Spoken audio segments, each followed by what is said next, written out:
ಒಂದು ಒಳ್ಳೆ ಇದು ನಮಗೆ ಆಗಾಗ ಈ ವರ್ಷದಲ್ಲಿ ನೆನಪಿಸುತ್ತೆ ಈ ಒಂದು ಕನ್ನಡ ರಾಜ್ಯೋತ್ಸವ ಅಂದರೆ ಕನ್ನಡ ಭಾಷೆಗೆ ನಾವು ಎಷ್ಟು ಪ್ರಾಮುಖ್ಯತೆ ಕೊಡಬೇಕು ಅನ್ನೋದನ್ನು ನಮಗೆ ಜ್ಞಾಪಿಸುತ್ತೆ. ಎಲ್ಲರೂ ಕನ್ನಡ ಭಾಷೆಗೆ ಉತ್ತೇಜನ ಮಾಡಬೇಕು, ಪ್ರೋತ್ಸಾಹಿಸಬೇಕು, ಎಲ್ಲರೂ ಕನ್ನಡ ಭಾಷೆಯಲ್ಲಿ ಮಾತಾಡಬೇಕು. ಯಾಕೆಂದರೆ ಈ ಒಂದು ಭಾಷೆನ ಕರ್ನಾಟಕದಲ್ಲಿ ಉಳಿಸಬೇಕು ಅಂತ ನಾನು ಕೇಳ್ಕೊಳ್ತೀನಿ. ಸೊ ಇತ್ತೀಚೆಗೆ ಕನ್ನಡದವರೇ ಕನ್ನಡ ಮಾತಾಡ್ತಿಲ್ಲ ಅಂತ ಒಂದು ಆರೋಪ ಇದೆ. ಕನ್ನಡ ಭಾಷೆ ಯಾರು ಮಾತಾಡಲ್ಲ, ಬೇರೆ ಭಾಷೆಗೆ ಒತ್ತು ಕೊಡ್ತಾರೆ ಅಂತ. ಇದ್ರ ಬಗ್ಗೆ ಏನು ಹೇಳ್ತೀರಾ ಮೇಡಮ್? ಅಂದರೆ ಇಲ್ಲಿ ಎಲ್ಲ ಲ್ಯಾಂಗ್ವೇಜ್ ಅವರು ಇಲ್ಲಿ ಇರೋದ್ರಿಂದ ಆ ಒಂದು ಕಮ್ಯುನಿಕೇಷನ್ ಇದೆಯಲ್ಲ, ಎಲ್ಲರ ಹತ್ರ ಮಾತಾಡೋವಾಗ ಬೇರೆ ಲ್ಯಾಂಗ್ವೇಜ್ಗಳು ಬಂದ್ಬಿಡುತ್ತೆ ಅವ್ರಿಗೆ. ಅದರಲ್ಲಿ ಮೋಹ ಅವ್ರಿಗೂ ಹುಟ್ಟುತ್ತೆ. ಇಂಗ್ಲೀಷಲ್ಲಿ ಹಿಂದಿ ಸ್ವಲ್ಪ ಮೋಹ ಹುಟ್ಟುತ್ತೆ. ಬಟ್ ನಮ್ಮ ಭಾಷೆನ ನಾವು ಬಿಟ್ಕೊಡ್ಬಾರ್ದು. ಎಲ್ಲರೂ ದಯವಿಟ್ಟು ನಮ್ಮ ಭಾಷೆಗೆ ಉತ್ತೇಜನ ಕೊಡಬೇಕು ಅಂತ ಕೇಳ್ತೀನಿ. Okay ma'am, thank you. Deepavali ಬಗ್ಗೆ ಹೆಂಗೆ ಒಂದೆರಡು ಮಾತಾಡ್ತೀವಿ? ದೀಪಾವಳಿ ಬಗ್ಗೆ, ದೀಪಾವಳಿ ಹಬ್ಬದ ಆರ್ಥಿಕ ಶುಭಾಶಯಗಳು ಎಲ್ಲರಿಗೂ. ತುಂಬ ಕೇಳೋಕ್ಕೂ ಚೆನ್ನಾಗಿರುತ್ತೆ, ನೋಡೋಕ್ಕೂ ಚೆನ್ನಾಗಿರುತ್ತೆ.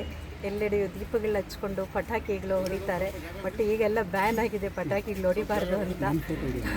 ಅದನ್ನು ಸ್ವಲ್ಪ ಅವಾಯ್ಡ್ ಮಾಡಿ ಎಲ್ಲ ದೀಪಗಳನ್ನ ಹಚ್ಚಿ ಈ ಒಂದು ಹಬ್ಬವನ್ನು ಆಚರಿಸಿ. God bless you everyone. ಈಗ ಉದ್ಘಾಟನೆ ಮಾಡೋಕ್ಕೆ ಬಂದಿದ್ದೀರಾ, ಸೊ ಏನು ಅನಿಸುತ್ತೆ? Yes ma'am. ಎಲ್ರಿಗೂ ನಮಸ್ಕಾರ. ನಾನು ಶರಣ್ಯ ಶೆಟ್ಟಿ. ಸೊ ದೀಪಾವಳಿ ಟೈಮ್ ಹೇಳ್ದಂಗೆ ಇದು ಮೊದಲೇ ಸೆಲೆಬ್ರೇಷನು. ಮುಂಚೆ ಎಲ್ಲ ಪಟಾಕಿ ಹೊಡಿತಾ ಇದ್ವಿ, ಬಟ್ ಈಗ ಕೊರೋನಾ ಟೈಮಿಂದ ಫ್ಯಾಮಿಲಿ ಜೊತೆ ಸ್ವಲ್ಪ ಎಲ್ಲರೂ ಸೇರ್ಕೊಂಡು ಸೆಲೆಬ್ರೇಟ್ ಮಾಡೋದು ಕಮ್ಮಿ ಆಗಿದೆ. ಬಟ್ ಇವತ್ತು ಇಲ್ಲಿಗೆ ಬಂದಿರೋದ್ರಿಂದ ತುಂಬ ಖುಷಿ ಆಗ್ತಿದೆ. ಯಾಕಂದರೆ ಎಲ್ಲ ಸೇಫ್ಟಿ ಮೆಷರ್ಸ್ನ ತೊಗೊಂಡು ಒಂದು ಆರ್ಟಿಸ್ಟಿಕ್ ಸೆಲೆಬ್ರೇಷನ್ ಮಾಡ್ತಾ ಇದ್ದಾರೆ ಚಿತ್ರಕಲಾ ಪರಿಷತ್ತಲ್ಲಿ. ಸೊ ನನಗೆ ಇನಾಗ್ರೇಷನ್ ಮಾಡಿದ್ದು ತುಂಬ ಖುಷಿ ಇದೆ. ಯಾಕಂದರೆ ಎಕ್ಸಿಬಿಷನ್ ನೋಡೋಕೆ ಬರ್ತಾ ಇದೆ ಚಿಕ್ಕೋಳಿಂದಾನು. I am a big fan for this place. ಯಾಕಂದರೆ ಒಂದು ಡಿಫ್ರೆಂಟ್ ಈಗ ಗುಜರಾತ್, ರಾಜಸ್ಥಾನ್, ಆಲ್ ಓವರ್ ಇಂಡಿಯಾಯಿಂದ ಟ್ಯಾಲೆಂಟ್ಸ್ಗಳು ಬಂದುಬಿಟ್ಟು ಹ್ಯಾಂಡ್ಮೇಡ್ ಸ್ಟಫ್ ಅಥವಾ ವೆರಿ ಯೂನಿಕ್ ಸ್ಟಫ್ ಇಲ್ಲಿರೋದು.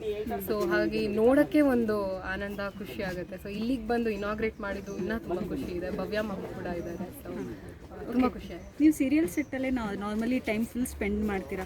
ಸೊ ಹಬ್ಬ ಅಂತ ಬಂದಾಗೆಲ್ಲ ಹೇಗೆ ನೀವು ಮನೆಯಲ್ಲೇ ಸೆಲೆಬ್ರೇಟ್ ಮಾಡ್ತೀರಾ ಅಥವಾ ಸೀರಿಯಲ್ ಸೆಟ್ಟಲ್ಲೇ ಇದು ಮಾಡ್ತೀರಾ, ಹೇಗೆ? ಹಬ್ಬ ಯೂಶಲಿ ಸೀರಿಯಲ್ ಸೆಟ್ಟಲ್ಲೇ ಆಚರಿಸ್ತಾ ಇದ್ವಿ ಯೂಶಲಿ.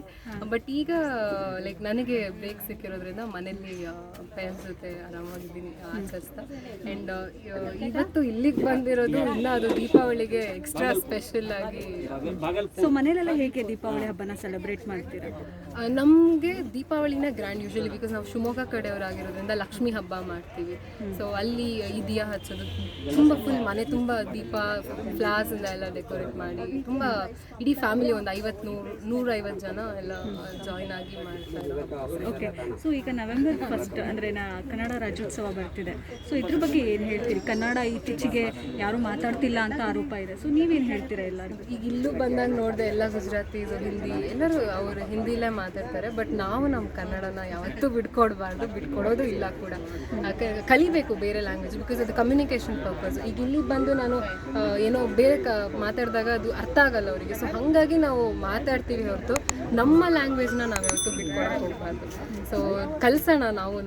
ಎಲ್ಲರೂ ಇಲ್ಲಿಗೆ ಬಂದವ್ರು ಕಲಿಬೇಕು. ಬಿಕಾಸ್ ನಾವು ಈಗ ಆಚೆ ಹೋಗಿ ಬದುಕಬೇಕಂದ್ರೆ ನಾವು ಆ ಲ್ಯಾಂಗ್ವೇಜ್ ಕಲಿಲೇಬೇಕು. ಸೊ ಅವರೆಲ್ಲರೂ ಕರ್ನಾಟಕದಲ್ಲಿ ಇದ್ದಾರೆ ಅಂದರೆ ಅದಕ್ಕೆ ಒಂದು ಮರ್ಯಾದೆನ ಕಲಿಲೇಬೇಕು. ಸೊ ಕನ್ನಡನ ಯಾವತ್ತು ಬೇರೆ ಭಾಷೆನೂ ಕಲಿಯೋಣ, ಬೇರೆ ಭಾಷೆನ ಉಳಿಸ್ಕೊಳ್ಳೋಣ.